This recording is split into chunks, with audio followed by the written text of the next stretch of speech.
तो स्टार्ट करते हैं डायग्नोस्टिक टेस्ट। ये क्या होता है आपका एलिसा, और एलिसा किसके लिए अपन यूज करते हैं?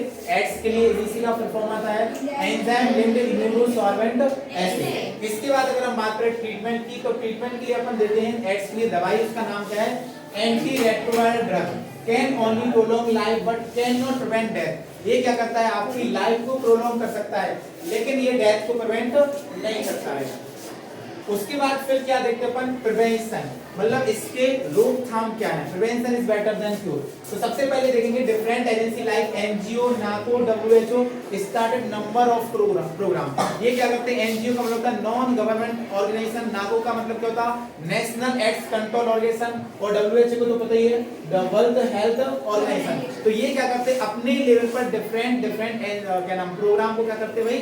संचालित करते हैं। और इसका मेन मकसद ये होता है कि एड्स वाले लोगों को अवेयर करना, उनको एजुकेट करना, और उनको बताना कि भाई एड्स कैसे होता है, इसके रोकथाम क्या है, ये सारा कुछ बताते हैं ये लोग। उसके बाद क्या है? Major preventive spreading of HIV infection. दूसरी बात ये भी बताते हैं कि हमको एड्स को कैसे रोकना है, प्रिवेंट कैसे करना है, उसके पॉजिटिव इफेक्ट क्या है, तो ये सारा बताते हैं ये लोग। फिर making blood bank safe from HIV. अगर हम ब्लड बैंक से ब्लड लेते हैं तो हमको ऐसा ब्लड लेना चाहिए जिसमें एचआईवी का इन्फेक्शन ना हो। ओके, उसके बाद क्या है? Use of only disposable needles and syringe in public and private hospital. अब हमको क्या करना है? एंड क्लिनिक, हमको क्या करना है भाई? ऐसी सिरिंज का यूज करना है जो डिस्पोजेबल हो। मतलब ये कि ऐसा नहीं कि हमने क्या किया, एक इंजेक्शन लिया। अब इंजेक्शन की जो नीडल रहती है, और झोला छाप डॉक्टर यही तो करते हैं, एक नीडल में 5 लोगों को फ्री कर देते हो, है ना?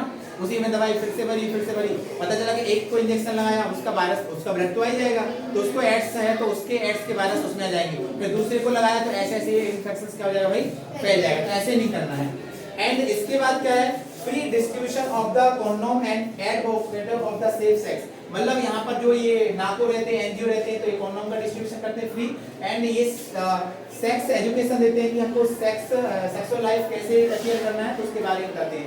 एंड कंट्रोलिंग ड्रग अब्यूजेस, और ड्रग अब्यूजेस को कंट्रोल करने के तरीके बताते हैं। ड्रग अब्यूजेस समझ तो, इसका मतलब होता है नशेड़ी, है ना? अभी पढ़ेंगे अपन ड्रग अब्यूजेस। नशेड़ी जो नशा करते हैं, है ना? नशे से चढ़ गई रे, है ना? जो नशा करते हैं, तो इसका मतलब ये होता है कि जो इंजेक्शन होता है तो इसको अपन नसों में लगाते हैं। अब इनमें भाईचारा बहुत ज्यादा होता है, एक को लगाए ले लो, आप भी ले लो, है ना? तो ऐसे लगाएंगे तो इनका अगर इसको एड्स है तो इसका इंजेक्शन छोड़ जाएगा, फिर दूसरे पर्सन को लगाएगा तो ऐसे एड्स क्या हो जाएगा भाई? फैल जाएगा। तो ये बताते कि हमको ऐसा नहीं करना। तो ये था आपका एड्स। तो एड्स में हमने यही देखा कि भाई एड्स एक गंभीर समस्या है, मतलब ये किससे होती है? वायरस से होती है। उस वायरस का नाम क्या है? एचआईवी, है ना? तो एचआईवी वायरस से क्या हुआ अपन को? एड्स हुआ। और एड्स किससे फैलता है? ये सेक्सुअल कांटेक्ट में आने से फैलता है। अगर हम किसी का ब्लड लेते तो उससे फैल जाता है। एक पर्सन से दूसरे पर्सन में सलाइवा से भी फैल सकता है। लेकिन अगर आपसे पूछूं क्या टच करने से एड्स होता है? क्या नहीं होता है। तो AIDS are not this of touch, है ना? ऐसा नहीं कि भाई हमने किसी को टच कर लिया तो एड्स हो गया। हाँ, लेकिन अगर हम बात करें कि फ्लूइड कांटेक्ट आने से फैल सकता है ना? तो ये एड्स के तरीके हैं बहुत ज्यादा। अब इसके बाद हम स्टार्ट करते हैं कैंसर देखते हैं। तो एड्स अपना पूरा हो गया। अब हम स्टार्ट करते हैं कैंसर। तो कैंसर क्या होता है उसके बारे में देखने वाले हैं, है ना? तो कैंसर तो पहले समझ लो कैंसर होता क्या है। अब देखो क्या होता है कि अगर हम अपनी बॉडी की बात करें तो हमारी सेल 24 आवर में डिवाइड करती है। ये आपने 11th क्लास में पढ़ लिया होगा, सेल डिवीजन ऑफ साइकिल। उसमें 3 सेल्स थी, एक तो बैक्टीरियल सेल, एक ईस्ट सेल, और एक हमारी बॉडी की सेल। तो हमारी बॉडी की सेल डिवाइडिंग का टाइम क्या है? 24 आवर, मतलब एक सेल को डिवाइड होने में पूरा 1 दिन लग जाता है। फिर अगर हम बात करें कि दूसरी बात ये कि ईस्ट की सेल, तो ईस्ट सेल को डिवाइड होने में कितना? 90 मिनट, 90 मिनट का टाइम लगता है। और बैक्टीरियल सेल की बात करें तो बैक्टीरियल सेल को डिवाइड होने में कितना मिनट लगता है आपका? नॉर्मली 20 मिनट, मतलब 20 मिनट में आपका बैक्टीरिया, एक बैक्टीरिया से 2 बैक्टीरिया बन जाती हैं। अब आपको सोचो, अगर आपकी सेल को डिवाइड होने में 24 घंटे का टाइम लगता है, 1 दिन का टाइम, लेकिन वही सेल आपकी 5 घंटे में डिवाइड हो जाए, 4 घंटे में डिवाइड हो जाए, तो कितनी सारी सेल बन जाएंगी? तो उसको हम देखो, अगर 24 घंटे में हो रही तो उसको बोलते हैं कंट्रोल ग्रोथ, कि आपकी कंट्रोल मैनर में ग्रोथ हो रही। लेकिन अगर जल्दी ग्रोथ हो जाता है उसको बोलते हैं अनकंट्रोल ग्रोथ ऑफ सेल। और यही कैंसर है भाई। कैंसर क्या है? जब हमारी बॉडी की अनकंट्रोल ग्रोथ ऑफ सेल होगी तो उसी को हम क्या बोल देंगे, कैंसर। हमारी बॉडी की सेल जल्दी जल्दी डिवाइड करेगी तो उसी को हम क्या बोलते हैं बेटा, कैंसर। तो कैंसर समझ में आ गया। तो कैंसर क्या है, कैंसर इज अ dreaded या non infective disease and major cause of death all across the globe. मतलब इससे भी बहुत सारे लोगों की जान जाती है और ये ड्रेडेड है। मतलब ये ऐसी डिसीज जो नॉन इन्फेक्टिवस, मतलब ये कि इन्फेक्शन से नहीं फैलती है, ये हमारी बॉडी के अंदर ही है। ऐसा नहीं कि भाई हमको कैंसर है तो हमारा कैंसर, हमने किसी को पानी दे दिया अपना जूठा तो उसको हो जाएगा, ऐसा नहीं होगा। ये नॉन इन्फेक्टिव डिसीज है। ये क्वेश्चन आता है कि बताओ इन्फेक्टिव डिसीज का नाम क्या है, एड्स, और अगर हम बात करें नॉन इन्फेक्टिव उसका नाम क्या है, कैंसर। तो कैंसर क्या कांटेक्ट में आने से फैलती, क्या नहीं फैलती है, तो ये कांटेक्ट में आने से नहीं फैलेगी, है ना, नॉन इन्फेक्टिव डिसीज है। अब हम बात करेंगे कि ये सेल ग्रोथ कैसे करती है ना, डिफरेंशिएशन क्या है। तो देखो यहाँ पर हम दो सेल की बात करते हैं, एक सेल को हमने क्या कहा, नॉर्मल सेल, और दूसरी सेल को हमने क्या कहा, कैंसर सेल। इसी का नाम क्या है, नियोप्लास्टिक सेल। ये नॉर्मल सेल है और दूसरी सेल क्या है आपकी, कैंसर सेल, और ये क्या आपकी नियोप्लास्टिक सेल। तो नॉर्मल सेल क्या है, हाईली कंट्रोल एंड रेगुलेटेड। आ गया ना, मैंने क्या बताया, आपकी नॉर्मल सेल है तो नॉर्मल सेल कितने घंटे में डिवाइड होगी, 24 घंटे में। मतलब ये कंट्रोल मैनर में डिवाइड हो रही और रेगुलेटेड मैनर में क्या हो रही भाई, डिवाइड हो रही। लेकिन अगर यही हमको कैंसर हो गया तो जो नॉर्मल सेल थी वो कैंसर सेल में चेंज हो गई, तो लगा ना अनकंट्रोल एंड नॉन रेगुलेटेड। मतलब ये हमारी बॉडी में जब सेल अनकंट्रोल मैनर में ग्रोथ करे तो उस सेल को हम सेल नहीं कहेंगे, उसको हम क्या बोलेंगे, कैंसर सेल। और अगर वो कंट्रोल मैनर में ग्रोथ करती है तो उसको अपन क्या बोलेंगे, नॉर्मल सेल। जैसे कि दो बच्चे हैं तो एक बच्चा हुए तो भाई नॉर्मल अच्छे सर की बात ही मानता है ना, और इंटेलिजेंट भी तो हम होनहार बोलेंगे, और ये बोलेंगे दिस स्टूडेंट आर डिसिप्लिन, भले ये पूरा डिसिप्लिन में है। लेकिन वही पर्सन ना तो सर की बात माने, है ना, और बहुत ज्यादा शोर शराबा भी करे, तो हम उसको डिसिप्लिन बोलेंगे क्या, नहीं, उसको बोलेंगे हम इनडिसिप्लिन पर्सन। तो ऐसे ही है कि अगर सेल आपकी नॉर्मल ग्रोथ करे तो उसको बोलेंगे नॉर्मल सेल, अगर ये अनकंट्रोल ग्रोथ करे तो उसको हम क्या बोलेंगे, कैंसर सेल। ठीक है ना। इसके बाद होता है कांटेक्ट इनहिबिशन।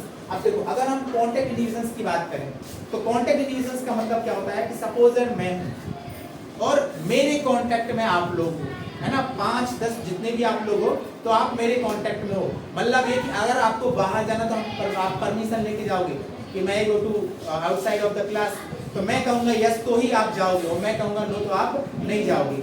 तो इसको बोलते हैं कांटेक्ट इनहिबिशन। मतलब नॉर्मल सेल कांटेक्ट में आती है और एक दूसरे के कांटेक्ट में आती है, मतलब ये कोऑर्डिनेट मैनर में डिवाइड होती है। लेकिन मैं यहाँ पर हूँ और आप इनमें से बिना पूछे कोई बाहर जाए तो क्या आप मेरे कांटेक्ट में हो, क्या नहीं हो, क्योंकि आपने मेरे से पूछे नहीं और आप बाहर चले गए, मतलब बिना परमिशन के आप यहाँ से चले गए। तो ऐसी सेल होती है कि कांटेक्ट डिविजन होता है किसमें, नॉर्मल सेल में।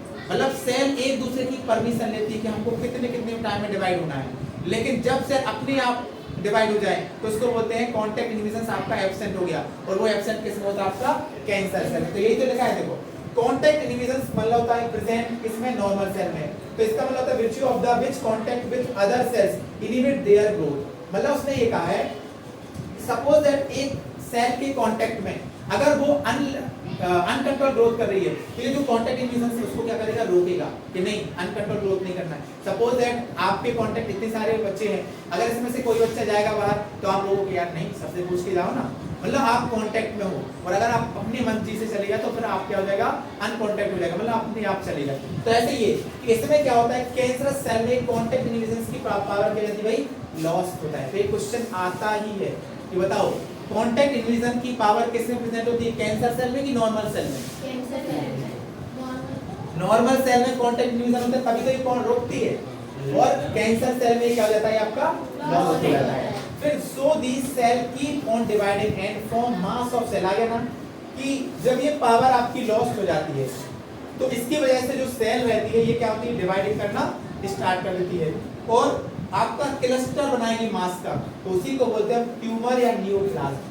मतलब आपने देखा होगा कैंसर वाले पर्सन को सपोज यहाँ पर कैंसर है तो ये धीरे धीरे ग्रोथ कर जाएगा, यहाँ पर एक वो ट्यूमर टाइप का बन जाता कि नहीं आउटर साइड, और वो दर्द भी नहीं होता है, तो उसी को हम बोल सकते हैं ट्यूमर। जैसे कि आज के टाइम पे बात करें तो ब्रेस्ट ट्यूमर या breast cancer is common for these days. इस दिनों में ब्रेस्ट कैंसर बहुत ज्यादा कॉमन है ना। मतलब ब्रेस्ट लीजन पर क्या होता है भाई, क्लॉटिंग हो जाती है, थक्का जम जाता है और ये ट्यूमर बन जाता है ना। तो ये भी बहुत हार्मफुल डिसीज है, कहीं ना कहीं ये बहुत ज्यादा नुकसानदायक है। अब इसके बाद देखते हैं अपन टाइप ऑफ ट्यूमर। तो ट्यूमर कितने तरह के होते हैं, तो इसमें अपन देखेंगे दो तरह के ट्यूमर होते हैं। कितने तरह के?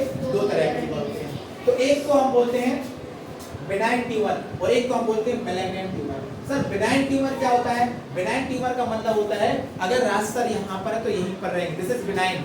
अगर यहाँ से हम यहाँ पर चले गए, यहाँ पे आगे आगे पीछे आ जाते हैं, तो इसको बोलते हैं मैलिग्नेंट। मतलब ये ऐसा ट्यूमर जो हाथ में हुआ तो हाथ में ही रहेगा, ये फैलेगा क्या? नहीं फैलेगा, तो उसी को बोलते हैं बेनाइन। और ऐसा ट्यूमर जो एक ऑर्गन से दूसरे ऑर्गन में फैल जाए तो उसको अपन क्या बोलेंगे?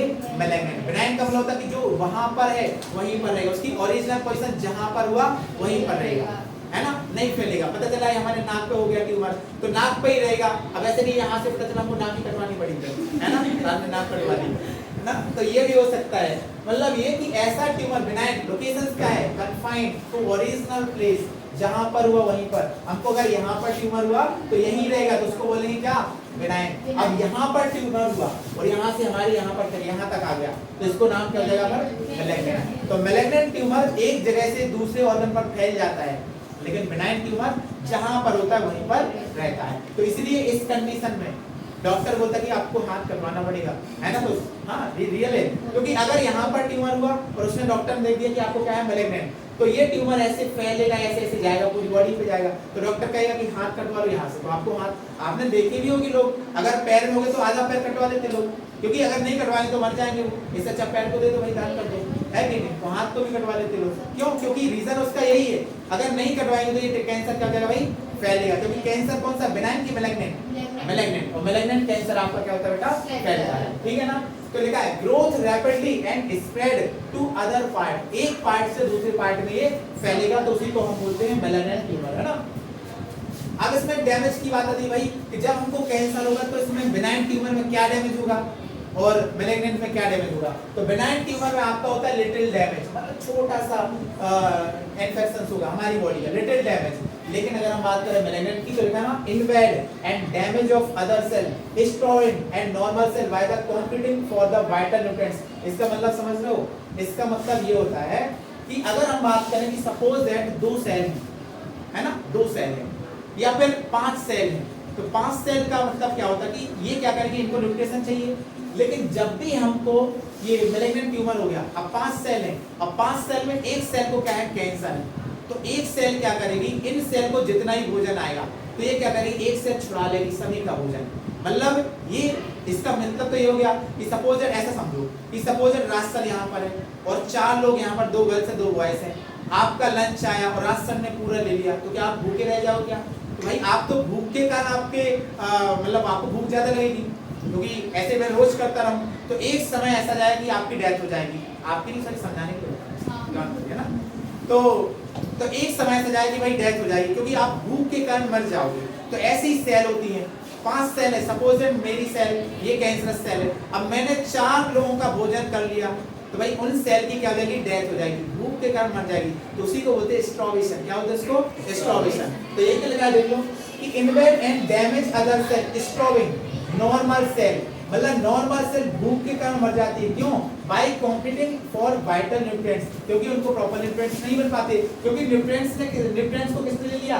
आपकी कैंसर सेल है। तो कैंसर सेल बहुत चालाक होती है, ये आपस में जो सेल है उनके न्यूट्रिशन को ले जाती है और खा जाती है, और जो बगल वाली सेल होती है भूख के कारण वो मर जाती है, और मर जाएंगी तो उसी वजह से क्या हो जाएगा? आपका इन्फेक्शन हो जाएगा। ओके,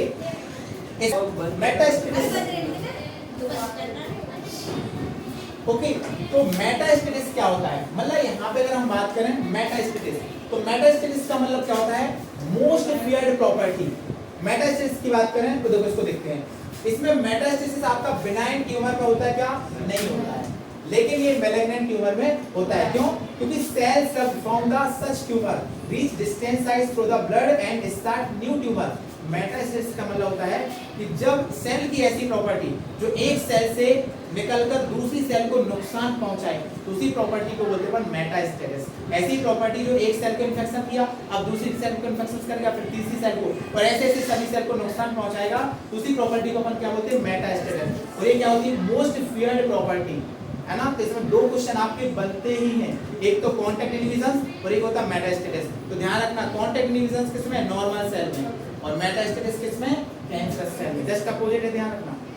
नॉर्मल सेल में क्या प्रेजेंट है, कॉन्टैक्ट इनहिबिशंस, और आपका मेटास्टेसिस में कैंसर सेल में। इसको ऐसे भी ध्यान रखना, M for malignant tumour, M for metastasis present, NEET में भी क्वेश्चन आता है। उसके बाद देखते हैं आप अपन इसका कारण कि कैसे कैंसर फैलता है ना, कैसे कैंसर हुआ हमारी बॉडी को। जैसे अपन ने एड्स का भी कारण देखा भाई, कैसे कैसे हमारी बॉडी में एड्स हुआ, मलेरिया का भी देखा कि भाई कैसे कैसे हमको मलेरिया हुआ। उसी प्रकार से अपन देखेंगे कि भाई हमको कैंसर कैसे हुआ। तो कैंसर का कॉज क्या है, कैंसर का कारण क्या है, उसके बारे में स्टार्ट करते हैं अपन, ठीक है ना। तो यहाँ पर दो तरह की सेल्स दी गई है, तो एक है आपकी नॉर्मल सेल और ये चेंज हो जाती है आपकी किसमें, कैंसर सेल में। तो होता क्या है कि अगर हम बात करें हमारी नॉर्मल सेल में क्या रहता है आपका प्रोटोसेलर, इसी को बोलते हैं ऑन्कोजीन। क्या होता है, ऑन्कोजीन। तो ऑन्कोजीन क्या करता है, यहाँ पर ये चेंज हो जाता है। जब भी यहाँ पर देखो, यहाँ पर क्या हुआ, नियोप्लास्टिक ट्रांसफ्यूजन हुआ, मतलब पॉजिटिव एजेंट आया। अब पॉजिटिव एजेंट कार्सिनोजेंस होता है। अभी मैं आपको कार्सिनोजेंस बताऊंगा कि कार्सिनोजेंस क्या होते हैं, क्योंकि कार्सिनोजेंस डिफरेंट हो सकते हैं, आपके बायोलॉजिकल भी हो सकते हैं, आपके केमिकल भी हो सकते हैं, आपके फिजियोलॉजिकल भी हो सकते हैं। लाइक जैसे कि अगर हम बात करके हमको माउथ कैंसर हो गया, तो माउथ कैंसर में कार्सिनोजेंस क्या हो जाएगा आपका, निकोटीन, क्योंकि हमने गुटखा खाया, हमने सिगरेट पी, लंग्स कैंसर हो गया। तो सिगरेट जब हम धुआं उड़ाते हैं तो उसमें क्या निकोटीन तो रहता है, और निकोटीन क्या करता है हमारी बॉडी में जाता है, और उसकी वजह से हमको क्या हो जाएगा भाई, कैंसर। क्योंकि ये क्या है आपका कार्सिनोजेंस। कार्सिनोजेंस क्या होते हैं, carcinogens are factor that are cause cancer of our body.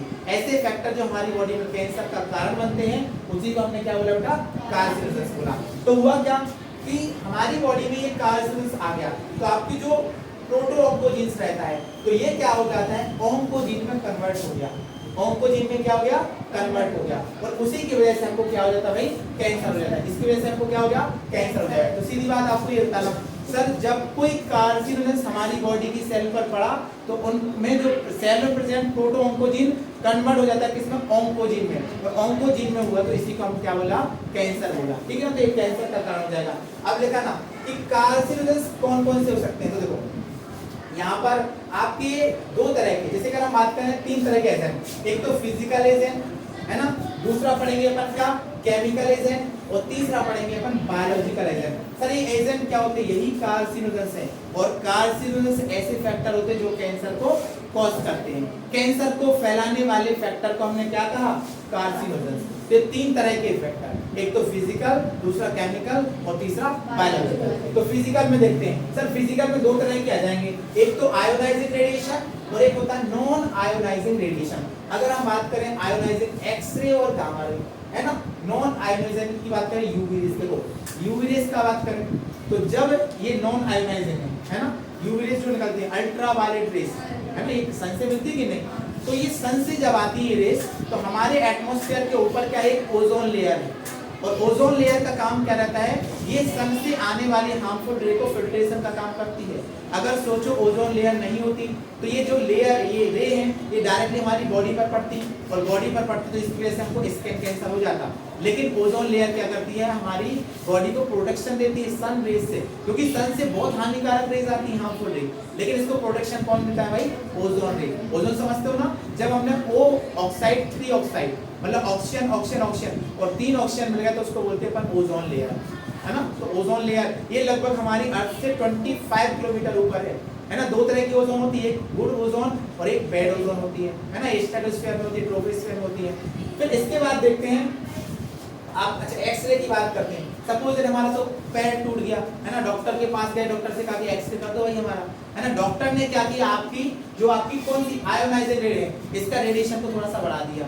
मतलब ये जो डॉक्टर रहता है एक्सरे करता है, तो ये पूरा इनका फिक्स रहता है कि हमको इतनी रे को डाल। एक्सरे का मतलब क्या होता है, एक्सरे आर आयोनाइजिंग रे और that detect of our bones of so of output device.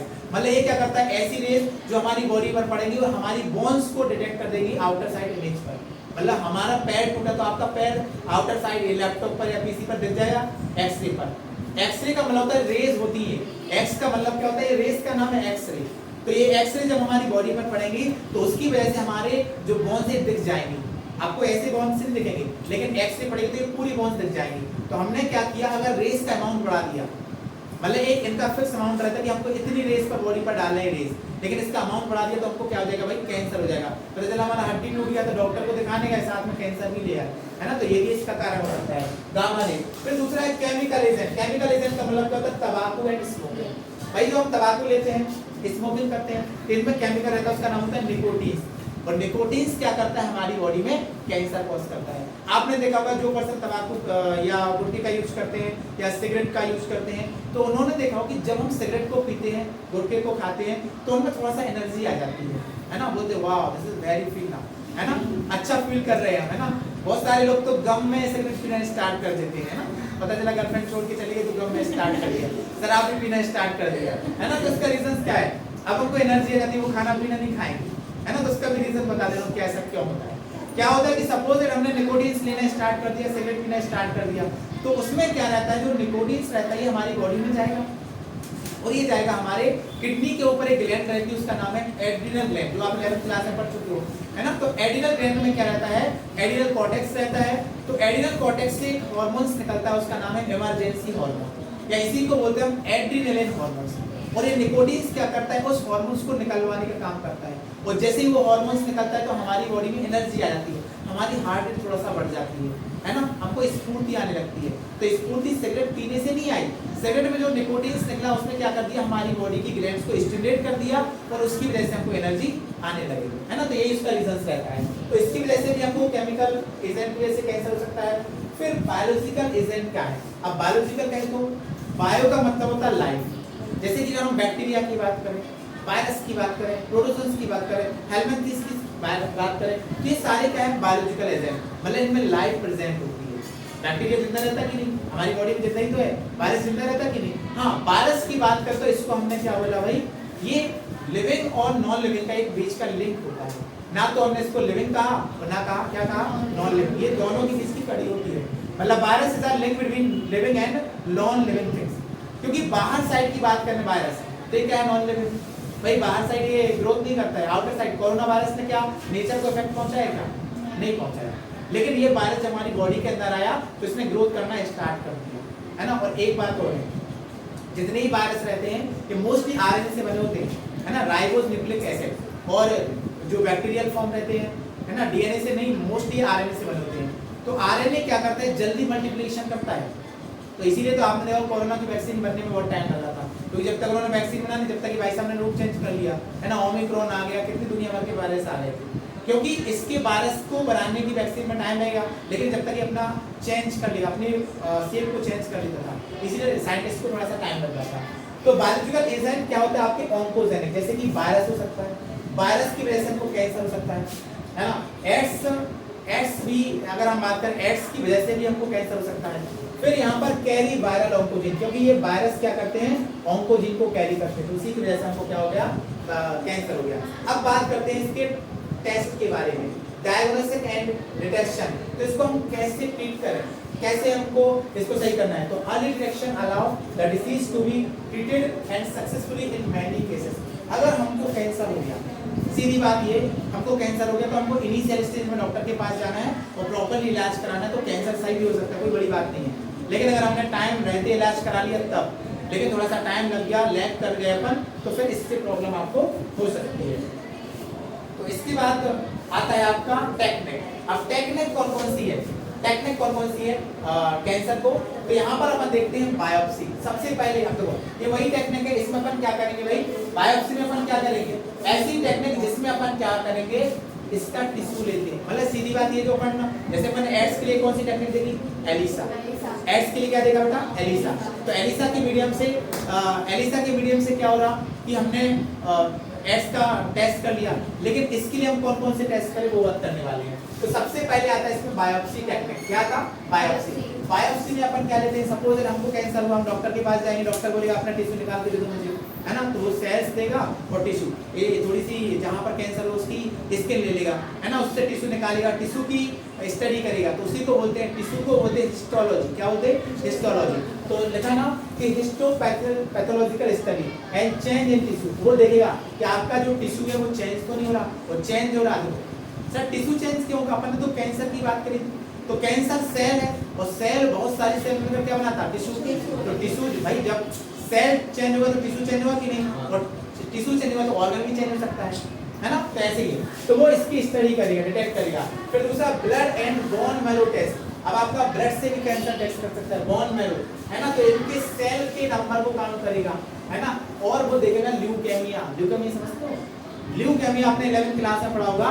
Formed element 3 तरह के होते हैं, एक तो आरबीसी, आरबीसी को बोलते हैं एरिथ्रोसाइट, डब्ल्यूबीसी, डब्ल्यूबीसी को अपन बोलते हैं ल्यूकोसाइट, और एक होता है आपका प्लेटलेट, और प्लेटलेट्स को अपन क्या बोलते हैं थ्रोम्बोसाइट। तो यही तो है डब्ल्यूबीसी, देख लो।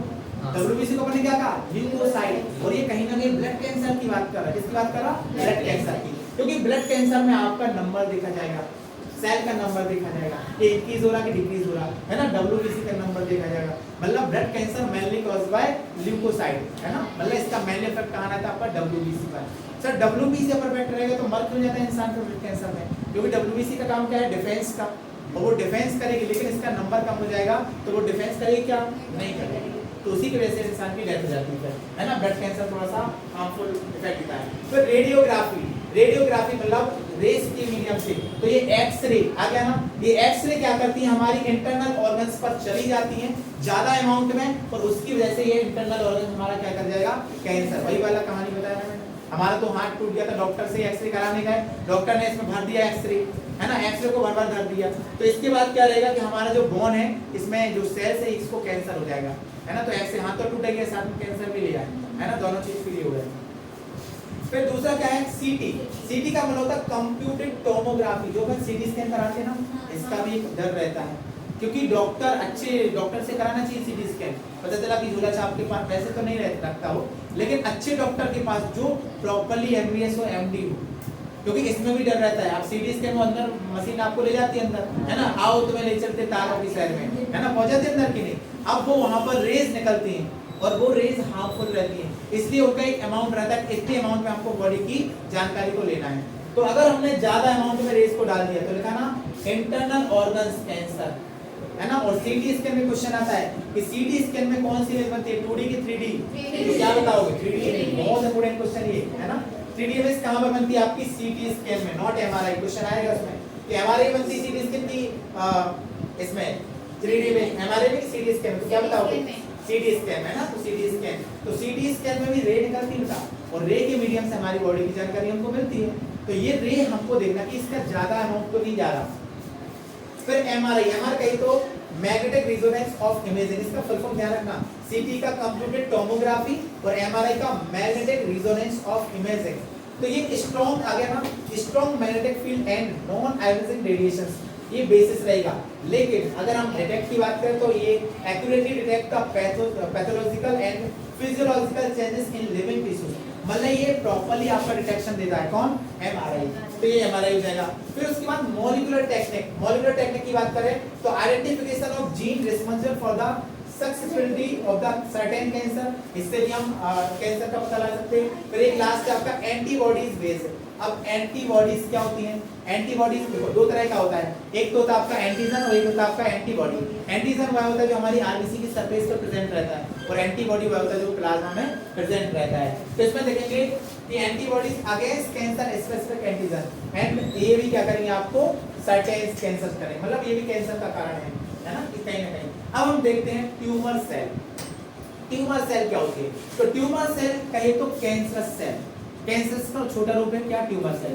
तो tumour cell ability to avoid detection and destruction of immune system, जैसे अपन ने एचआईवी देखा था ना, एचआईवी क्या कर रहा था, हमारे इम्यून सिस्टम को क्या कर रहा था, कमजोर बना रहा था। उसी प्रकार से क्या होता है ट्यूमर सेल, तो ट्यूमर सेल भी क्या करता है, हमारे इम्यून सिस्टम को नष्ट करता है, देखा ना, डिस्ट्रक्शन, ये हमारे इम्यून सिस्टम को, प्रतिरक्षा तंत्र को क्या करेगा, नष्ट करेगा।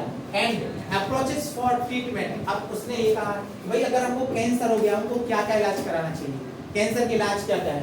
तो सबसे पहले तो सर्जरी, पाँव में हुआ तो पाँव कटा दो, हाथ में हो तो हाथ को, नाक तो नाक ही कटा दो, है ना, तो एक कुछ सर्जरी। फिर रेडियोथेरेपी, हाँ रेडियोथेरेपी से इसको सही कर सकते हैं। Tumour cell irradiate and lethally, मतलब इसमें देखो जैसे कि आपने देखा होगा, जैसे कि सपोज दैट किसी को पिंपल्स हो जाती है ना, पिंपल्स, तो पिंपल्स क्या थी, ये पिंपल्स को सही, तो ये भी कैंसर कारण वैसे तो नहीं बनती, लेकिन लार्ज अमाउंट पर अगर इन्फेक्शन हो जाएगा तो कारण बन सकता है। तो आप डॉक्टर के पास जाना, तो डॉक्टर क्या करता है, एक प्रोसेस होती है उसको बोलते हैं CO2 फ्रैक्शनल, है ना, CO2 फ्रैक्शनल मेथड। तो इससे क्या करते हैं, आपके यहाँ पर रेज डालेगा, वो यहाँ पर कुछ लगा देगा, रे डालेगा, आंखों पे पट्टी लगा देगा ताकि जो रेज है वो आंखों पे ना जाए, मतलब आंख से भी वो फूट गई, है ना। तो ऐसे नहीं, मतलब यहाँ पर कुछ लगा देता है और यहाँ पर रेस को डालते हैं और यहाँ पर जो आपके बिम्बस इसको सही करते हैं वो, है ना। और इसमें देखा होगा आपके दाग धब्बे भी आ जाते हैं, तो इसको भी वो सही कर देते हैं। तो उसी को बोलते हैं अपन क्या, रेडियोथेरेपी से भी हम कैंसर को सही करा सकते हैं, है ना। ट्यूमर सेल्स इरेडिकेट लीथली, है ना, ट्यूमर सेल को अपन नष्ट कर सकते हैं। कीमोथेरेपी तो आप समझते ही हो भाई, कीमोथेरेपी का मतलब क्या होता कि दवाएं, हमने कैंसर की दवाएं लेना स्टार्ट कर दी तो उसको बोलते हैं कीमो, कीमो बोलते क्या है, हमारा कीमो का इलाज चल रहा है, कीमो कहे तो कैंसर की दवा लेने वाले पेशेंट को हम क्या बोलेंगे, कीमोथेरेपी। लेकिन कीमोथेरेपी का साइड इफेक्ट है बेटा, इसका साइड इफेक्ट है कि हेयर लॉस हो जाते हैं, है ना, और दूसरा एनीमिया, इसका साइड इफेक्ट ये है कि जो हम कैंसर तो सही हो जाएगा लेकिन हमारे हेयर चले जाते हैं पूरे, और दूसरा हमको क्या हो जाएगा, एनीमिया, खून की कमी हो जाएगी, है ना, इससे कैंसर से। कीमोथेरेपी, तो कीमोथेरेपी समझ आएगा। फिर इम्यूनोथेरेपी, ये भी एक इम्यूनोथेरेपी है। इसमें क्या करते हैं अपन, अल्फा इंटरफेरोन देते हैं। अल्फा इंटरफेरोन क्या है, ये बायोलॉजिकल रिस्पांस मॉडिफायर होता है जो एक्टिवेट करता है हमारे इम्यून सिस्टम को and help destroying the tumour cell. तो ये भी हम इम्यूनोथेरेपी देते हैं। इम्यूनोथेरेपी का मतलब होता है एक अपन ड्रग देते हैं एंड अल्फा इंटरफेरोन, ये क्या होता है, बायोलॉजिकल रिस्पांस होता है जो क्या करता है, हमारे इम्यून सिस्टम को इंक्रीज करता है और दूसरी बात जो कैंसर सेल्स को डिस्ट्रॉय करने का काम करता है। तो ये इम्यूनोथेरेपी हो जाएगी। तो ये हो जाएगा आपका कैंसर। ओके, तो आई थिंक आपको समझ में आ गया होगा कैंसर के बारे में, समझ में आ गया सभी को, यस या नो? तो अब हम बात करते हैं, नेक्स्ट टॉपिक है आपका इम्यूनिटी, है ना, मतलब हमारा इम्यून सिस्टम। तो इम्यून सिस्टम डिपेंड करता है आपकी इम्यूनिटी पावर पर, इम्यून पावर पर। अगर आपका जितना अच्छा इम्यून सिस्टम होगा तो हमारी बॉडी उतनी हेल्दी रहेगी, क्योंकि मैंने शुरुआत में ही बता दिया था, जब साइंटिस्ट आए थे, बायोलॉजिस्ट आए थे, उन्होंने क्या कहा था कि हमारा न्यूरल सिस्टम और हमारा एंडोक्राइन सिस्टम, ये दोनों मेंटेन करते हैं हमारे इम्यून सिस्टम को, और अगर हमारा इम्यून सिस्टम अच्छा रहेगा मतलब हमारी हेल्थ अच्छी रहेगी। तो अपन बात करते हैं इम्यून सिस्टम। इम्यून सिस्टम हमारी बॉडी का एक ऐसा सिस्टम होता है जो क्या करता है, आपकी बॉडी से डिफरेंट टाइप ऑफ जो पैथोजेंस आ जाते हैं, बैक्टीरिया हो गया, वायरस हो गया, ये हमारी बॉडी में एंटर कर जाएंगे, तो इनको मारने का काम कौन करेगा, हमारा इम्यून सिस्टम। हमको नहीं लड़ना पड़ेगा, हमारा इम्यून सिस्टम उससे स्वतः ही निपट लेगा, है ना। सपोज हमने खाना खाया, खाने के साथ साथ हमने गोभी की सब्जी खाई, गोभी की सब्जी में हमने छोटे छोटे कीड़े आ जाते हैं, वो भी कच कर जाते हैं, और जैसे ही कर जाएंगे तो उसके बाद करे वो हमारी बॉडी में जाएगा। तो हमारी बॉडी में जाएगा, सबसे पहले कीड़ा जो इंसेक्ट गया पहले तो माउथ में जाएगा, तो माउथ में भी लाल होता है कि नहीं, जो रसगुल्ले को देख के आती है वही वाली। तो जैसे ही लाल आएगी तो उसमें क्या रहता है, आपका लाइसोजाइम एंजाइम रहता है। कौन सा, लाइसोजाइम। तो लाइसोजाइम एंजाइम क्या करता है, उसको इंसेक्ट को मारने में हेल्प करेगा, किल करेगा। लेकिन वहां पर इंसेक्ट नहीं मर पाया, उसके बाद जाएगा हमारे एचसीएल में, स्टमक में जाएगा, स्टमक में एचसीएल रहता है, तो ये भी क्या करता है भाई, उसको मारेगा। अगर ये नहीं मार पाया तो उसका डाइजेशन भी हो जाएगा, तो वो हमारी बॉडी को नुकसान पहुंचाएगा। तो हमारा इम्यून सिस्टम है, और इम्यून सिस्टम क्या करेगा, उससे डिफेंस करेगा, मतलब उस बैक्टीरिया वायरस से रक्षा करेगा। तो कहीं ना कहीं इम्यून सिस्टम हमारी बॉडी का डिफेंस है, रक्षा करने का काम करता है। तो उसी को देखने वाले पास इम्यूनिटी, है ना। तो ये जो इम्यूनिटी है, देखा ना, it the ability to the host to fight off disease को डिसुम करेगा, causing organism and conferred by the immune system is called immunity. तो हमारे इम्यून सिस्टम के द्वारा जो डिसीज के अगेंस्ट लड़ने की जो क्षमता होती है, तो उसी को बोलते हैं अपन इम्यूनिटी, इसी को बोलते हैं प्रतिरक्षा तंत्र। प्रतिरक्षा तंत्र हमारी बॉडी का एक ऐसा तंत्र होता है जो क्या करता है, जब कोई पैथोजेंस आता है, बैक्टीरिया, वायरस, तो इनसे डिफेंस करता है, इनसे लड़ता है, फाइट करता है। तो ऐसे तंत्र को हम बोलते हैं प्रतिरक्षा तंत्र। अब ये इम्यूनिटी आपकी दो तरह की होती है, एक तो इम्यूनिटी आपको जन्म से रहेगी और दूसरी जन्म के बाद। जन्म से रहती है उसको बोलते हैं इननेट इम्यूनिटी, और जो जन्म के बाद हम गेन करते हैं उसको बोलते हैं अपन एक्वायर्ड इम्यूनिटी, है ना। तो देखते हैं बेटा, तो इम्यूनिटी दो तरह की होती है, आपकी इननेट इम्यूनिटी और दूसरा क्या होता है आपका एक्वायर्ड इम्यूनिटी। इननेट का मतलब लिखा ना कि ऑब्जर्व टाइम ऑफ बर्थ, ये बर्थ से ही, जन्म के पहले से है, जब हमारा जन्म हुआ तो उसके, अच्छा जन्म से थी, कहाँ से आई आपको, माँ के द्वारा, मम्मी के द्वारा हम लोगों में आई, तो जो जन्म से ही है, तो उसी को बोलते हैं अपन का इननेट। और जो हमने आफ्टर बर्थ गेन किया उसी को हम क्या बोलते हैं, एक्वायर्ड बोलते हैं। तो देखते हैं एक्सपोजर ऑफ इन्फेक्शन। अब अगर हमको इन्फेक्शन हुआ तो इसमें क्या है, नॉट रिक्वायर्ड, है ना। और इसकी अगर हम बात करें कि इन्फेक्शन हुआ तो इसमें ज़्यादा उसका हार्मफुल इफेक्ट नहीं आएगा, लेकिन इसमें एक्वायर्ड में उसका आ सकता है। फिर दूसरी बात डिफेंस की बात करें तो डिफेंस क्या है, नॉन स्पेसिफिक है, और अगर हम एक्वायर्ड की बात करें तो इसमें क्या रहेगा, ये स्पेसिफिक है। देखो अगर हम मेमोरी की बात करें तो इसमें मेमोरी नहीं बनती है, और अगर एक्वायर्ड की बात करें तो इसमें मेमोरी बनती है। मतलब ये कि जो जन्म से पहले इम्यून सिस्टम है, सपोज अगर हमको कोई बीमारी हुई तो मेमोरी नहीं बनेगी, लेकिन अगर हम जन्म ले लिया, हमको कोरोना वायरस आ गया, अब कोरोना वायरस जब एक बार आ गया तो हमारी सेल में मेमोरी बन जाएंगी, और मेमोरी बन जाएंगी जब दोबारा से आएगा तो ये हमारी जो एंटीबॉडी बनी है तो इसको मारने का काम करेगी। तो इसमें मेमोरी बनती है, किसमें, एक्वायर्ड में, लेकिन इनमें मेमोरी नहीं बनती। तो लिखा भी है कि memory based immunity evolve in higher vertebrate, मतलब जो हायर वर्टिब्रेट है तो इनके अंदर मेमोरी बेस्ड इम्यूनिटी होती है, और हम लोग भी किसमें आते हैं, हायर, है ना, तो हम लोगों में मेमोरी बनती है, ठीक है ना। अब देखते हैं अपन इन्नेट इम्यूनिटी के टाइप। इन्नेट इम्यूनिटी ऐसी इम्यूनिटी जो कहां पर है, आपको जन्म से कि जन्म के बाद, जन्म से, और ऐसी इम्यूनिटी जो जन्म से रहती है उसको अपन क्या बोलते हैं, इन्नेट। तो इसमें आपके बैरियर आ जाएंगे, जैसे कि यहाँ पर लिखा है कि accomplished by the providing different type of barrier to entry of the foreign agent, मतलब उसने क्या कहा कि जितने भी बैरियर हमारे अंदर आते हैं, एंट्री करते हैं, तो जो इन्नेट इम्यूनिटी है तो इसको कहीं ना कहीं रोकने का काम करता है। अच्छा, बैरियर का काम क्या रहता है, जैसे हम 4 व्हीलर लेके जाएंगे टोल टैक्स पर जाएंगे तो बैरियर लगा रहता है कि नहीं, तो बैरियर का ऐसे गिर जाएगा और आपकी गाड़ी को नहीं जाने देगा जब तक आप उसको पे नहीं कर दोगे, मतलब आपकी इंक्वायरी कर लेगा, आपका गाड़ी नंबर नोट कर लेगा, सब कुछ कर लेगा, उसके बाद ये खुल जाएगा, तो हम जाने जाएंगे, आगे चले जाएंगे।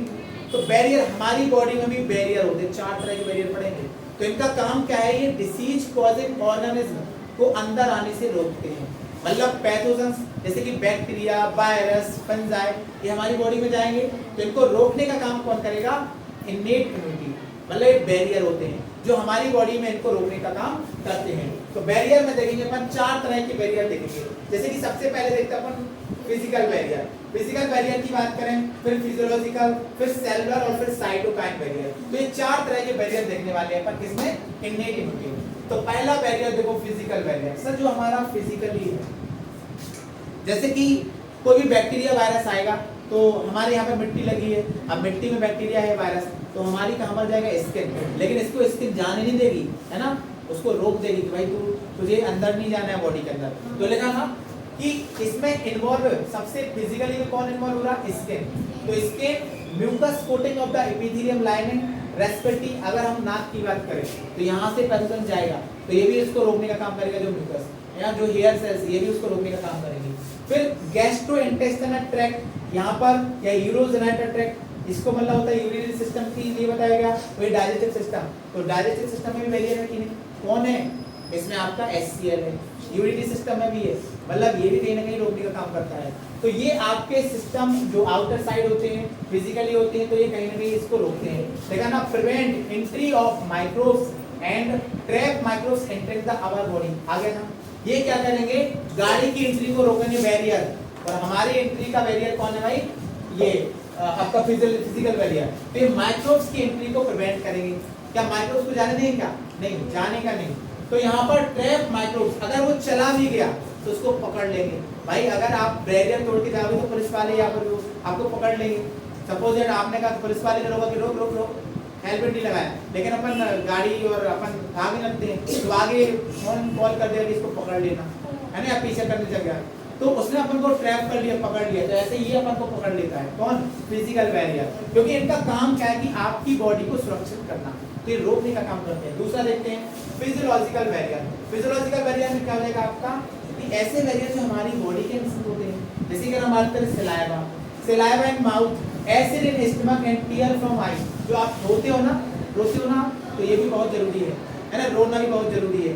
सर रोना क्यों जरूरी है, तो सर हम रोते क्यों हैं भाई, हम दुख में भी रोने लगते हैं, सुख में भी रोने लगते हैं, है ना, हर टाइम रोते रहते हैं, तो ये रोते क्यों हैं अपन, मतलब इस रोने का कारण क्या है, तो इसका कारण बताता हूँ मैं कि भाई हमको आंसू क्यों आते हैं ना, जी हाँ, तो इसके बाद क्या होता है बेटा, अगर हम बात करें सलाइवा इन माउथ, तो सलाइवा इन माउथ का मतलब होता है कि सपोज हमने कुछ खाया और माउथ के अंदर वो बैक्टीरिया आपका चला जाएगा, तो माउथ के अंदर हमारा सलाइवा उसको मार देगी, रोकने का काम कर रही है। दूसरा एसिड की बात करें तो आपको पता ही है HCl। हाइड्रोक्लोरिक एसिड क्या करता है हमारी बॉडी में, जितने भी आपके बैक्टीरिया जाते हैं तो उसको रोकने का काम कर देते, किल करता है।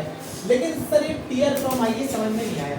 तो आपने देखा होगा कि जब हम गाड़ी चलाते हैं आपकी आंखों में कीड़ा चला जाता है, तो आपके सबसे पहले आंसू आते कि नाक आती है?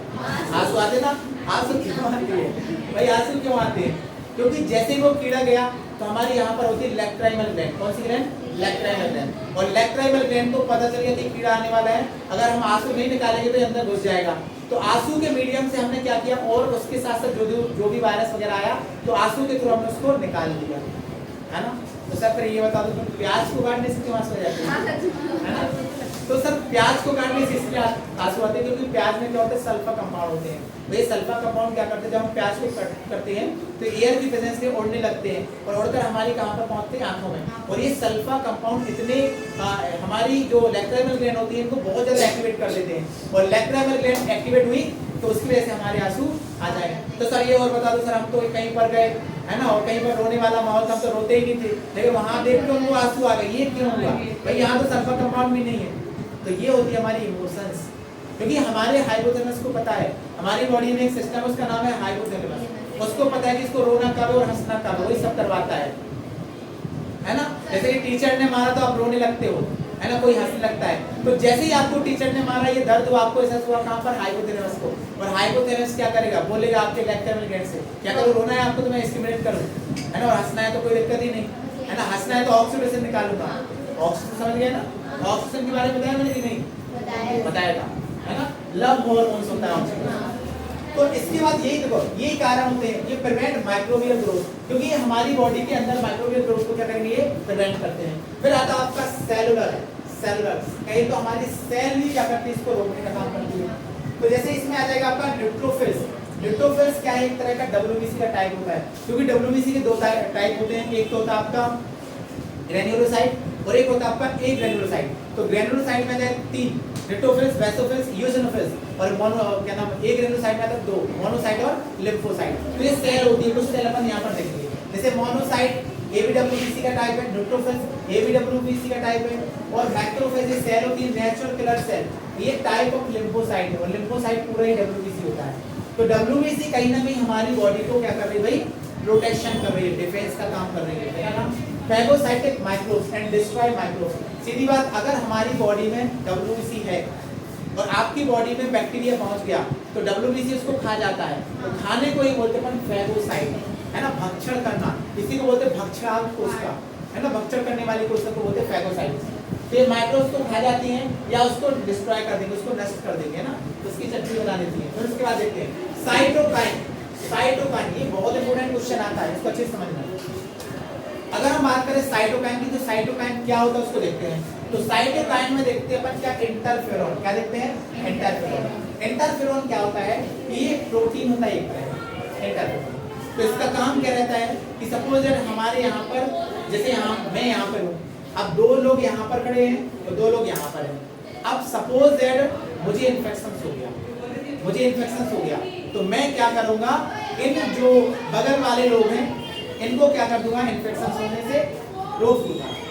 ओके, एक मिनट, थोड़ा सा यहाँ पर आवाज क्या करते हैं हमारी बॉडी में, जैसे कि मैं यहाँ पर खड़ा हूँ और 2 लोग यहाँ पर खड़े हैं, तो हमको इन्फेक्शन हो गया तो हम क्या करेंगे, उनको इन्फेक्शन होने से रोक। जैसे कोरोना में यही तो हुआ कि भाई एक को इन्फेक्शन हुआ तो उसने ये कहा कि भाई आप लोग हमारे साथ खाना खाओ, हमारे साथ सब कुछ, ये ऐसा कहा तो उसने नहीं, उसने अपने आप को आइसोलेट कर लिया ताकि हमको तो हो ही गया लेकिन इनको ना हो। तो यही काम क्या है इंटरफेरॉन का। अगर ये क्या करती है, अपनी जो सराउंडेड सेल रहती है उस पर एक लेयर चढ़ा देती है, उसी को इंटरफेरॉन कहा जाता है। लेयर चढ़ा देगी तो लेयर क्या करेगी, फर्दर इन्फेक्शन होने से रुक जाएगा। तो यही लिखा है इसमें देखो। तो इंटरफेरॉन क्या होता है, एक प्रोटीन होता है, तो produced by virus infected cell and that protect non infected cell. मतलब इंटरफेरॉन कब हुआ, जैसे कि वायरस ने इन्फेक्शन कर दिया तो ये इंटरफेरॉन रिलीज होगी। तो इंटरफेरॉन रिलीज हुई लेकिन जो सराउंडिंग सेल्स रहेगी तो उसको ये क्या कर लेगी, प्रोटेक्ट कर लेगी, है ना, protect non infected cell from the further infection, ताकि उनमें इन्फेक्शन ना हो। इसको तो हो गया इन्फेक्शन, लेकिन जो आपके पास वाली सेल्स रहेगी उनमें इन्फेक्शन ना हो तो उसको ये क्या कर देगी भाई, रोक देगी। तो ये काम है किसका, इंटरफेरन का। तो ये अपन ने देख लिया इन्नेट इम्यूनिटी। इन्नेट इम्यूनिटी में 4 तरह की देख ली है ना। तो इसके बाद फिजिकल, फिजियोलॉजिकल, सेलुलर। तो अब अपन देखते हैं एक्वायर्ड इम्यूनिटी है ना। ऐसी इम्यूनिटी जो क्या हमारे अंदर जन्म से थी क्या, नहीं, हमने इसको जन्म के बाद गेन किया, उसी को हम क्या बोलते हैं एक्वायर्ड इम्यूनिटी। देखते हैं तो देखा है the human immune system consist of lymphocyte organ. अब हमारी बॉडी में क्या है, लिम्फोसाइट ऑर्गन है, लिम्फ, फिर टिश्यू भी है, सेल भी है, and soluble molecule like antibodies. हमारी बॉडी में एंटीबॉडीज भी हैं है ना। जब हम ब्लड टेस्ट कराते हैं उसमें एंटीबॉडी दिखती है कि जैसे अगर ब्लड ग्रुप ए है तो इसमें एंटीबॉडी क्या रहती है, एंटी ए। एंटी अगर ब्लड ग्रुप बी है तो इसमें एंटी बी एंटीबॉडी रहती है। अगर आपका ब्लड ग्रुप ए बी है तो इसमें एंटीबॉडी क्या रहती है, कोई नहीं रहती है, इसमें कोई एंटीबॉडी नहीं रहती है। और अगर हम ओ की बात करें तो इसमें एंटीबॉडी क्या है, एंटी ए और एंटी बी। इसीलिए ब्लड ग्रुप ए बी को बोलते हैं यूनिवर्सल रिसिपिएंट, ये सबका ब्लड ग्रुप ले सकता है। और इसीलिए अपन बोलते हैं ब्लड ग्रुप फोर को बोलते हैं यूनिवर्सल डोनर। तो ये सबके साथ इसकी टेस्ट कॉपी है यहाँ पे। तो ये क्या करता है भाई, सबका ब्लड ग्रुप दे सकता है, सबको ब्लड। कौन, यूनिवर्सल ओ, क्योंकि इनके पास क्या होता है भाई, एंटीजन नहीं होता है और एबी के पास एंटीबॉडी नहीं होता है। और जब भी हम ब्लड ग्रुप टेस्ट कराते हैं तो जब जिसका हम ब्लड ग्रुप लेते हैं उसका हम चेक करते हैं एंटीजन, और जिसका देते हैं उसका पर एंटीबॉडी। तो ये मैचिंग नहीं होती। अगर मैचिंग हो गई, ए के अगेंस्ट ए नहीं आना चाहिए, बी के अगेंस्ट बी नहीं आना चाहिए, ए बी के अगेंस्ट ए बी नहीं आना चाहिए। अगर ये आता है तो अपना ब्लड ट्रांसफ्यूजन नहीं करेगा, मतलब क्लम्प कर जाता है। क्लम्प कर जाएगा, थोड़ी सी गलती भारी पड़ जाती है। इसीलिए नर्स लोगों को प्रॉपर्ली प्रैक्टिस दी जाती है कि आपको अगर ब्लड ग्रुप चेक करना अच्छे से आता है तो ही आपको चेक करना है और तो ही आपको चढ़ाना है ब्लड, वरना नहीं चढ़ाते, क्योंकि उनकी थोड़ी सी गलती और व्यक्ति मर जाएगा है ना, क्लम्प कर जाएगा आपका ब्लड ग्रुप। मिसमैच अगर आपने कर दी तो मिसमैच के कारण उसकी डेथ हो जाएगी, 2 मिनट में काम हो जाएगा। सिंपल ब्लड ग्रुप अपन ने चढ़ाया तो मिसमैच हुआ तो पूरी बॉडी का ब्लड क्लम्प कर जाएगा, और ब्लड क्लम्प हुआ तो ऑक्सीजन नहीं जाएगी, मर जाएंगे हम, तुरंत मौत हो जाएगी हमारी है ना। तो ये कार्य रहता है उसका। तो इसलिए हम जब भी डॉक्टर बने तो अच्छे डॉक्टर बनना है ना, ताकि ऐसी गलती हमको नहीं करना है। देखिए तो antibodies, this response is carried out by the 2 special type of lymphocyte present in blood। तो हमारी बॉडी में 2 स्पेशल तरह के लिम्फोसाइट होते हैं, एक को बोलते हैं हम बी लिम्फोसाइट और इसको हम बोलते हैं टी लिम्फोसाइट।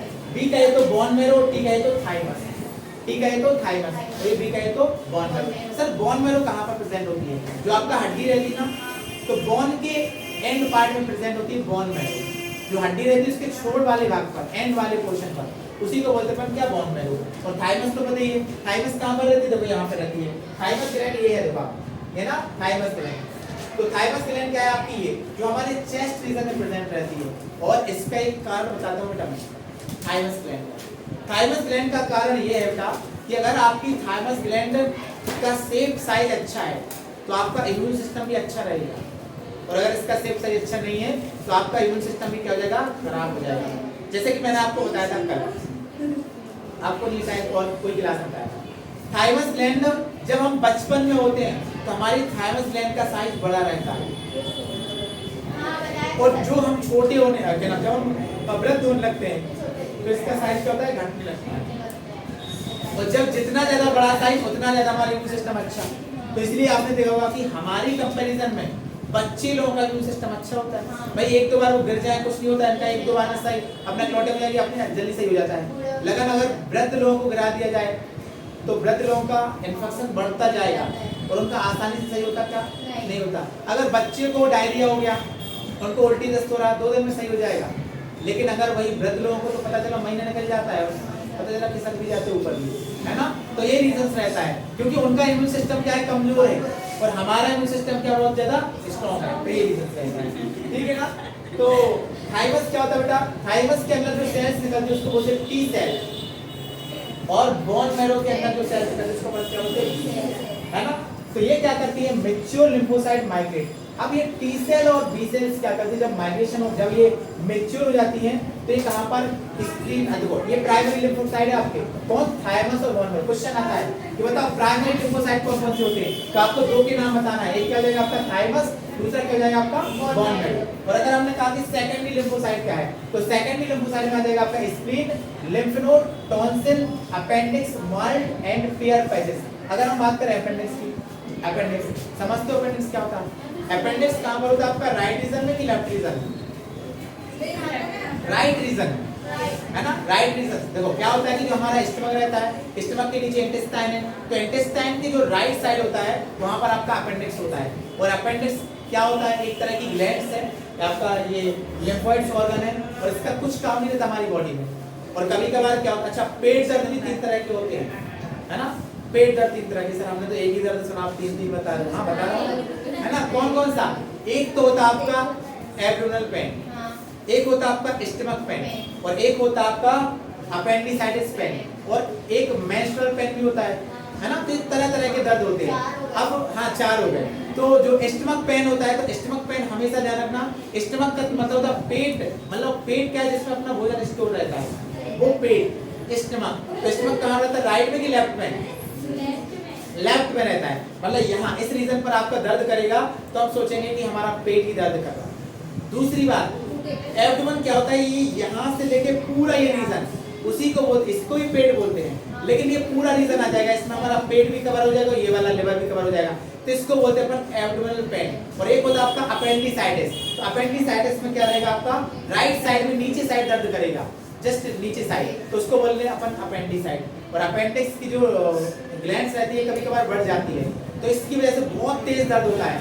तो जब भी दर्द हमको तेज और राइट साइड में हुआ तो आपको डॉक्टर के पास जाना है, और वो डॉक्टर क्या करेगा कि चलो आप तो एक्सरे करा के आओ, तो वो देखेगा कि आपका अपेंडिक्स की स्वेलिंग आ गई, और उसको बोलते हैं अपेंडिसाइटिस, और उसको स्वेलिंग को सर्जरी के द्वारा छोटा सा कट लगा लेता है और आपकी अपेंडिसाइटिस सही हो जाता है ना। तो वो भी दर्द है। और मेंस्ट्रुअल पेन में क्या होता है, आपको बहुत ज्यादा क्रैम्प्स होते हैं, ऐंठन होती है, तो वो भी आपका पेट दर्द है ना। तो उसकी तो ये एंडोमेट्रियम की वजह से होता है, उसमें भी आपको दर्द होता है। तो 4 तरह के दर्द होते हैं, है ना। तो ध्यान रखना, दर्द एक तरह का नहीं होता, कितने तरह का?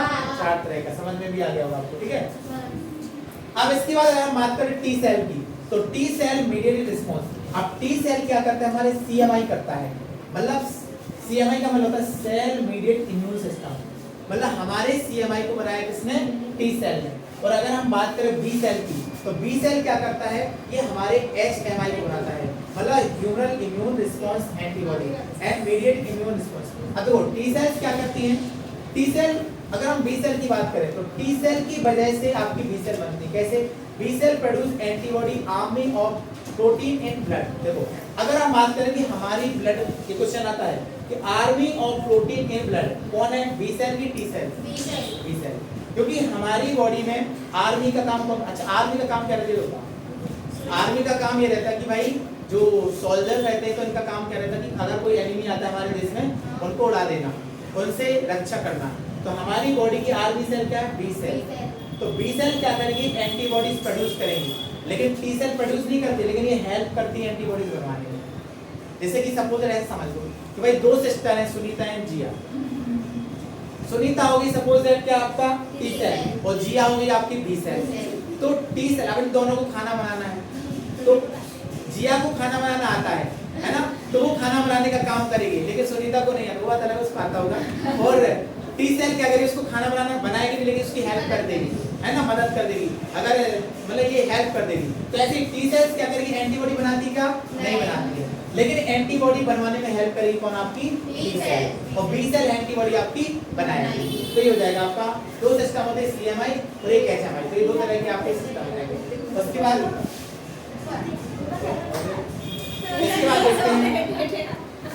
बाद देखते हैं अपन ऑरिजिन। हाँ थोड़ा सा origin and maturation of lymphocyte. अब हम बात करते हैं कि जो हमने बी सेल और टी सेल पढ़ा, ये लिम्फोसाइट है, तो लिम्फोसाइट की ओरिजिन कहां पर हुई, है ना, ओरिजिन कहां पर हुई, इसको अपन देखते हैं। तो देखते हैं का origin and maturation of lymphocyte. Lymphocyte become originally sensitive and provide micro environment for the development and maturation of lymphocyte. मतलब ये क्या करते हैं कि जो बी सेल और टी सेल होती है, तो इनका जो मैच्योरेशन होता है तो ये कहां पर होता है? लिम्फोसाइट में। और लिम्फोसाइट कहीं ना कहीं क्या करते हैं भाई? बॉडी में डिफेंस का काम करते हैं, मतलब माइक्रोबैक्टीरिया से, माइक्रो ऑर्गेनिज्म से लड़ने की क्षमता रखते हैं। फिर provide site for interaction of lymphocyte and antigen with proliferate to the become effector cell. तो ये क्या करेंगे? अपने नंबर्स को बढ़ाएंगे, है ना, प्रोलिफरेट करेंगे, ताकि हम बैक्टीरिया को या माइक्रो ऑर्गेनिज्म को रोक सके, प्रिवेंट कर सके। फिर आता है आपका इम्यून रिस्पांस। अब इम्यून रिस्पांस भी 2 तरह के होते हैं, बहुत अच्छा टॉपिक ये। इम्यून कौन कौन से, एक तो प्राइमरी रिस्पॉन्स और दूसरा क्या होता है आपका सेकेंडरी, या इसी को बोलते हैं एनालिटिक रिस्पॉन्स, है ना। तो प्राइमरी रिस्पॉन्स में क्या हुआ कि सपोज दैट हमको जब पहली बार कोरोना वायरस आ गया तो पहली बार हमारी बॉडी अच्छे से रिएक्ट नहीं करेगी, है ना, तो उसको बोलते हैं अपन प्राइमरी रिस्पॉन्स। फर्स्ट टाइम, जो फर्स्ट टाइम पैथोजन इंटर करेगा तो हमारी बॉडी मतलब वो हमारे ऊपर हावी पड़ जाएगा, हमको बीमार कर देगा। लेकिन जब सेकंड टाइम आएगा तो हमारी बॉडी उस पर क्या नाम एक्शन लेगी और उस बैक्टीरिया को मार देगी।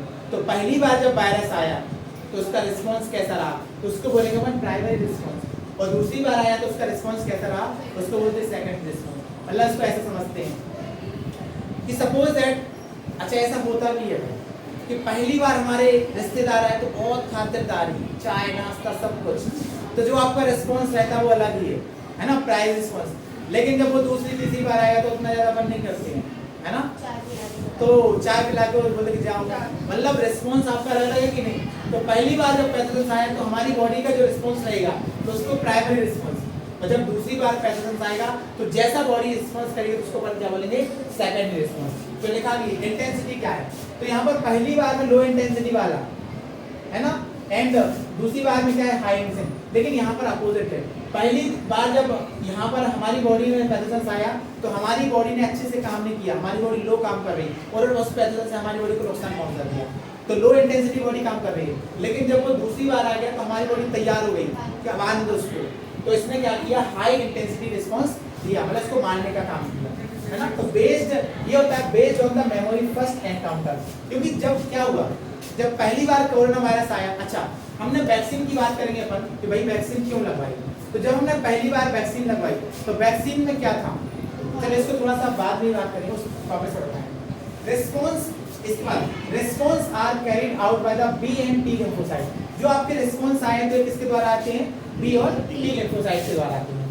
फिर उसके बाद क्या होता है, अब हम बात करें एंटीबॉडी, क्वेश्चन आता है कि स्ट्रक्चर ऑफ एंटीबॉडी मॉलिक्यूल, तो आपके अंदर जो एंटीबॉडी है ना तो यही है, ठीक है ना। तो इसकी एंटीबॉडी की बात करें तो इसमें एंटीजन बाइंडिंग साइट होती है, ये दो चेन होती है, एक हैवी चेन है बड़ी सी, और एक क्या होती है, एक लाइट चेन होती है छोटी सी। इनमें क्या होते हैं, जो आपको ये बॉन्ड दिख रहे हैं तो सल्फाइड के बॉन्ड होते हैं, इनके बीच में सल्फर सल्फर मॉलिक्यूल के बॉन्ड होते हैं, तो इसको बोलते हैं डाइसल्फाइड बॉन्ड। फिर यहाँ पर क्या होगा कि each antibody is of 4 peptide chain, इसमें कितनी चेन है आपकी, 4 पेप्टाइड। तो दो लॉन्ग चेन है, देख लो, एक ये और एक ये लंबी चेन है और ये क्या है आपकी छोटी चेन है। तो दो लंबी चेन है तो इसको बोलते हैं 2 लॉन्ग चेन, और दो छोटी थी उसको अपन बोलते हैं 2 शॉर्ट लाइट चेन। लॉन्ग रहती है, हैवी रहती है, और छोटी रहती है, लाइट रहती है। तो इसमें अगर हम एंटीबॉडी की बात करें तो एंटीबॉडी 5 तरह की होती है, कितने तरह की, 5 तरह की, है ना। तो इसको देखो कौन कौन सी, IgA, IgM, IgE, IgG और एक होता है IgD, है ना। तो ऐसे इसमें 4 तरह की दी गई है, लेकिन 5 तरह की। तो इसको याद करने का तरीका देख रहे हो, इसको ध्यान रखना आपको, गेम, क्या ध्यान रखना, गेम, GAME गेम, और उसके आगे लगा देना IG, क्या लगा देना, IG, देख लो, IgG, IgA, IgM और IgE हो गई ना, ये IG गेम मतलब IgG, IgA, IgM और IgE, तो गेम से आपका याद हो जाएगा GAME गेम। अब बात करते हैं अपन टी लिम्फोसाइट की, तो टी लिम्फोसाइट क्या होता है इसको भी देखते हैं थोड़ा सा। तो T lymphocyte are responsible for the graft rejection and tissue and blood group matching are essential for undertaking any graft transplant, and even after this patient has to take immunosuppressant throughout the life। अच्छा graft rejection समझते क्या है, देखो graft rejection की बात करें तो इसका मतलब ये होता है कि सपोज दैट हमने क्या किया, किसी दूसरे की किडनी ली, किसी दूसरे की किडनी ली, तो हमारी बॉडी में जो हमने दूसरे पर्सन की किडनी लेते हैं तो हमारी बॉडी में अच्छे से काम नहीं करेगी, हमारी बॉडी क्या करेगी, उसको रिजेक्ट कराएगी, और इसी रिजेक्शन को बोलते हैं ग्राफ्ट रिजेक्शन। क्या बोलते हैं इसको, ग्राफ्ट रिजेक्शन। आ गया ना कि हमारी बॉडी की जब टी लिम्फोसाइट है, हमने किसी दूसरे की किडनी ली तो इसीलिए डॉक्टर पहले मैच करता है तो भाई किडनी मैच करेगी कि नहीं, तो हमने मैच कर भी दी, ऐसा नहीं पहले उसमें डाल दी उसके बाद निकाल दी, मैच ही नहीं कर रहा है ना, ऐसा होता है नहीं, डॉक्टर पहले ही मैच कर लेता, मैच करेगी नहीं। तो अगर थोड़ा सा रिएक्शन हुआ तो जो ग्राफ्ट रिजेक्शन यही होता है कि हमारे ऑर्गन में किसी अदर के ऑर्गन, हमारी बॉडी में किसी अदर के ऑर्गन जब एंटर कर जाते हैं तो हमारी बॉडी का जो लिम्फोसाइट रहता है उसको रिजेक्ट करवाती है, और उसी रिजेक्शन को अपन क्या बोलते हैं भाई, ग्राफ प्रोजेक्शन समझ में आया ना। तो ग्राफ प्रोजेक्शन क्या होता है, तो लिखा ना tissue and blood group matching, इसीलिए तो हम क्या कराते tissue and blood group matching and essential for the undertaking graft transplant. मतलब ये ग्राफ्ट ट्रांसप्लांट अलग है। ग्राफ्ट ट्रांसप्लांट का मतलब होता है किसी दूसरे की किडनी, किसी दूसरे के हार्ट को, किसी दूसरे के लिवर को हमारी बॉडी के अंदर फिक्स कर दिया, तो उसी को बोलते हैं ग्राफ्ट ट्रांसप्लांट। तो लिखा ना कि ग्राफ्ट ट्रांसप्लांट से पहले अपन को क्या कराना चाहिए, ब्लड की जांच कराना चाहिए, टिश्यू की जांच कराना चाहिए, मैचिंग कराना चाहिए कि दोनों की मैच कर रहे कि नहीं। अगर सर फिर हमने तो डाल दिया वो ग्राफ्ट रिजेक्शन हो जाए तो क्या दिक्कत, तो भाई कोई प्रॉब्लम नहीं। फिर अपन क्या करते हैं, डॉक्टर के पास जाते हैं और डॉक्टर से बोलेंगे हमारी किडनी प्रॉब्लम कर रही है, तो डॉक्टर क्या करता है फिर आपकी ड्रग देता है। वैसे तो पहले ही ड्रग दे देता है, उसका नाम क्या है, इम्यूनोसप्रेसेंट एजेंट। तो लगा ना कि even after this patient has to take immunosuppressant agent, और उसका नाम क्या है, साइक्लोस्पोरोनिन ए। अपन पढ़ेंगे चैप्टर 10 में बायोलॉजी के नाम माइक्रोब्स एंड बायोफियर में, तो उसमें पढ़ेंगे एक एजेंट, उसका नाम है इम्यूनोसप्रेसेंट एजेंट, उसका नाम है साइक्लोस्पोरोनिन ए। तो एक इंजेक्शन देता है डॉक्टर। सपोज हमारी किडनी काम नहीं कर रही है, तो किडनी जब लगाएगा तो उसके साथ ये इंजेक्शन देगा। तो इसका काम ये रहता है कि उस किडनी को अच्छे से काम करवाना, फिर आपकी किडनी काम करने लग जाएगी, है ना, अच्छे से काम कर। सपोज हम अच्छे से पढ़ाई नहीं या फिर आप लोग पढ़ाई नहीं कर रहे हो और नहीं पढ़ाओगे, तो हमारा काम है कि अच्छे से पढ़वाना, मार मार के आपको पढ़ाना स्टार्ट करा देंगे, पनिश करेंगे, है ना, तो आप पढ़ने लग जाओगे नहीं। तो हमने अपना काम कर दिया, हमने आपको पढ़ाना सिखा दिया भाई। तो ऐसे ही अगर किडनी काम नहीं करे तो डॉक्टर एक इंजेक्शन देगा, तो उसी को बोलते हैं अपन इम्यूनोसप्रेसेंट, मतलब जो इम्यून आपका कम हुआ तो उसको सप्रेस करेगी, है ना, तो उसी को बोलते हैं। तो if the pathogen success in gaining entry of our body specific antibody and T cells serve to kill these pathogens। आ गया ना, अगर कोई पैथोजन हमारी बॉडी में एंटर करता है तो जो हमारी एंटीबॉडी रहती है तो इसको एक करती है भाई, किल करने का काम करती है। फिर उसके बाद देखते हैं अपन लिम्फोइड स्ट्रक्चर एंड ऑर्गन, तो इसको भी देख लेते हैं, है ना।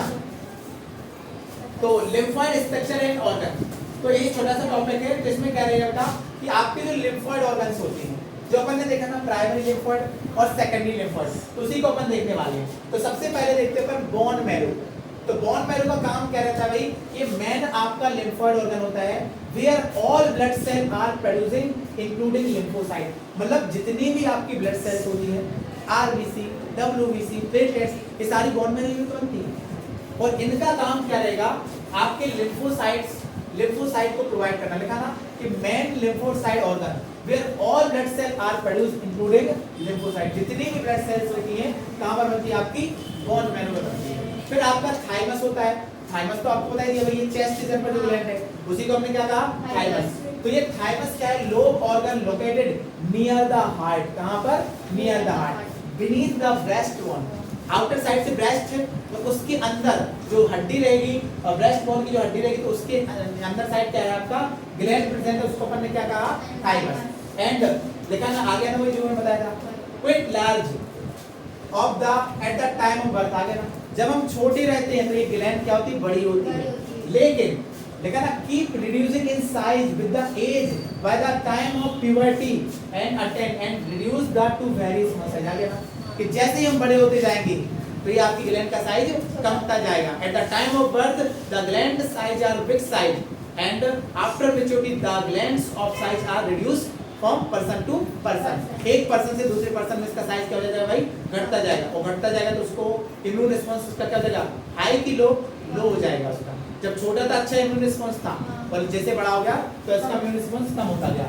फिर आता है आपका स्प्लीन। स्प्लीन क्या होता है, हमारे स्टमक के जस्ट ऊपर साइड प्रेजेंट होता है, उसी को अपन क्या बोलते हैं, स्प्लीन। तो ये लार्ज बीन शेप्ड ऑर्गन होता है, बीन समझते हो ना, same, mainly contain lymphocyte and phagocyte. इसमें भी मेनली क्या होता है, लिम्फोसाइट और फैगोसाइट होता है। And act filter of the blood, हमारे ब्लड को छानने का काम करता है। जैसे कि जब हम चाय बनाते हैं ना, तो छन्नी क्या करते हैं, छानने का काम करती है, तो उसी प्रकार से हमारे ब्लड को फिल्टर करने का काम कौन करता है भाई, स्प्लीन। कैसे लिखा ना भाई, trapping of blood born micro organism, ऐसे माइक्रो ऑर्गेनिज्म जो हमारे ब्लड में आ गए हैं तो उसको पकड़ लेगी।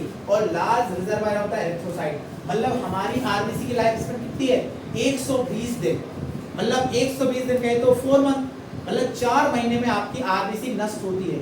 तो जब आरबीसी नष्ट होती है तो ये मरती कहां पर, स्प्लीन में, और जब मरती तो जहां पर जो मरता है उसको हम बोलते हैं कब्रिस्तान। क्या बोलते हैं, कब्रिस्तान। इसीलिए हमने बोला इसको ग्रेवयार्ड ऑफ आरबीसी। तो ग्रेवयार्ड ऑफ आरबीसी का नाम क्या हो जाएगा आपका, स्प्लीन। आरबीसी का कब्रिस्तान क्या है आपका, स्प्लीन है। तो यहाँ पर ये मर्जी भी है ना, ये 11th क्लास में लिखा है।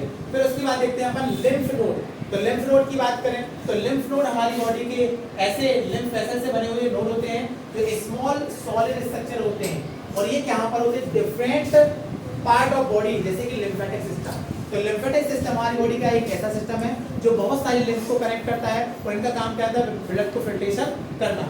तो लिम्फेटिक सिस्टम होता है सर्व टू ट्रैप, आगे ना, सर्व टू ड्रॉप माइक्रोब्स एंटीजन्स। ये क्या करते हैं, एंटीजन माइक्रोब्स को ट्रैप करते हैं, पकड़ लेते हैं, and happen to get into the lymph and tissue fluid, और उसको लिम्फ में भेज देंगे, और लिम्फ क्या करेगा, उसको मतलब फिल्ट्रेशन का काम कर देगा, उसको डाइजेशन का काम कर देगा या बाहर निकाल देगा।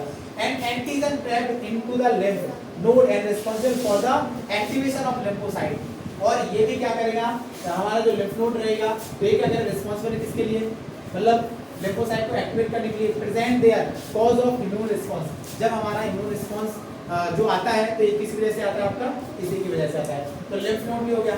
इसके बाद एक लास्ट वाले आता है क्वेश्चन, माल्ट। ये बहुत इंपॉर्टेंट क्वेश्चन है। तो माल्ट क्या होता है, म्यूकोसा एसोसिएटेड लिम्फोइड टिश्यू, इसी को बोलते हैं mucosa associated lymphoid tissue, is located within the lining of major tract and respiratory like digestive urogenital tract. तो हमारे तीन कहाँ पर प्रेजेंट होता है, रेस्पिरेटरी सिस्टम में, डाइजेस्टिव सिस्टम में और यूरोजेनिटल। तो यहाँ पर क्या रहता है, ये टिश्यू प्रेजेंट रहता है। तो ये भी कहीं ना कहीं क्या करता है भाई, डिफेंस में काम करता है। तो जितने भी अपन ने टिश्यू देख लिए, जितने भी लिम्फोइड ऑर्गन देख लिए, इनका काम क्या है, एक ये डिफेंस का काम है। And constitute about 50% of lymphocyte tissue in human body. मतलब हमारी बॉडी का जो लिम्फोसाइट 50% बना, पूरा आधा पार्ट, तो ये किससे बना है, आपका माल्ट से, और हमारी बॉडी का आधा पार्ट तो माल्ट से ही बना है। मतलब ये हमारी पूरी बॉडी को प्रोटेक्शन का काम करवाते हैं। तो यहाँ तक देख लिया, यहाँ तक पूरा अपन ने इम्यून सिस्टम देख लिया। तो आई थिंक आपको समझ में आ गया, सभी को समझ में आ गया ना, ओके।